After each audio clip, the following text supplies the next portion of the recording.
BJP पे RJD विधायक के द्वारा ये आरोप लगाया गया है कि बीजेपी की फंडिंग पर जन स्वराज पार्टी जब तक फंडिंग देगा तब तक रहेगा।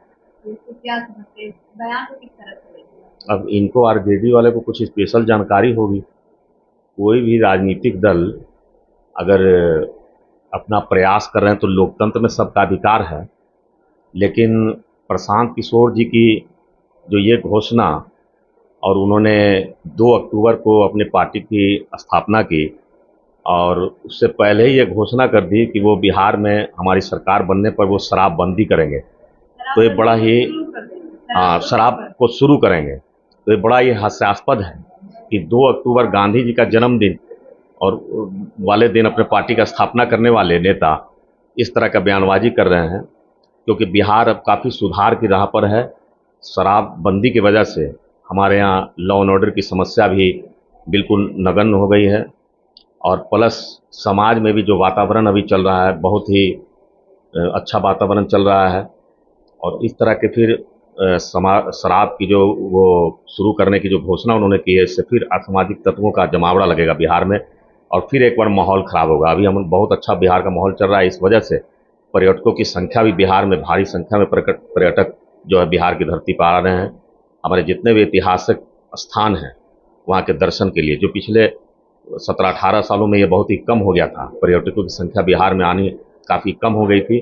और इस चीज़ की वजह से, शराबबंदी की वजह से जब लॉ एंड ऑर्डर में सुधार हुई तो उसका असर अब साफ दिखाई दे रहा है। तो मेरे समझ से शराबबंदी बिहार के लिए बहुत ज़रूरी है, और कोई भी इस तरह की घोषणा करता है तो वह फिर 90 के दशक में वापस बिहार को ले जाने की कोशिश कर रहा है। क्योंकि इन्होंने ये शॉर्टकट रास्ता इसलिए अपनाया है प्रशांत किशोर जी ने, क्योंकि दिल्ली वाले जो नेता हमारे हैं अरविंद केजरीवाल, उनको शराब में एक के साथ एक फ्री स्कीम से उनको दिल्ली में भी चुनाव में फ़ायदा हुआ और पंजाब में भी सरकार बनाने में उनको मदद मिली। तो ये उन्होंने एक शॉर्टकट तरीका अपना लिया सरकार बनाने का।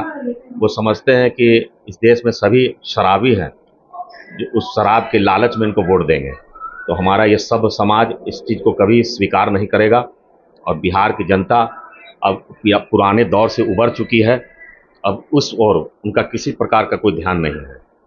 कहा जाता है जो जो समाज चौधरी को मकान दिला गया है वहाँ पर तवेसी जी रहते हैं, तो वहाँ से एसी और ले। ये तो आज पूरा संज्ञान में आने के बाद सारे मीडिया चैनल का प्रसारण और सारे चैनल पर चल रहा था। इसमें मेरे लिए बोलने के लिए कुछ है ही नहीं, इसलिए कि सारा आप तो मीडिया के माध्यम से, मीडिया के सारे बंधु अपने कैमरा के साथ सारे अपने मकान का चारों तरफ उन्होंने निरीक्षण किया खुद।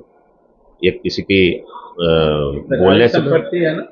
हाँ, तो सरकारी संपत्ति का इन्होंने तो हमेशा दुरुपयोग किया है। ये आरोप तो हमेशा भारतीय जनता पार्टी लगाते रहती है कि इनके लिए सरकारी संपत्ति कोई अपने प्राइवेट प्रॉपर्टी समझते हैं। तो बिहार की जनता ये सब देख रही है।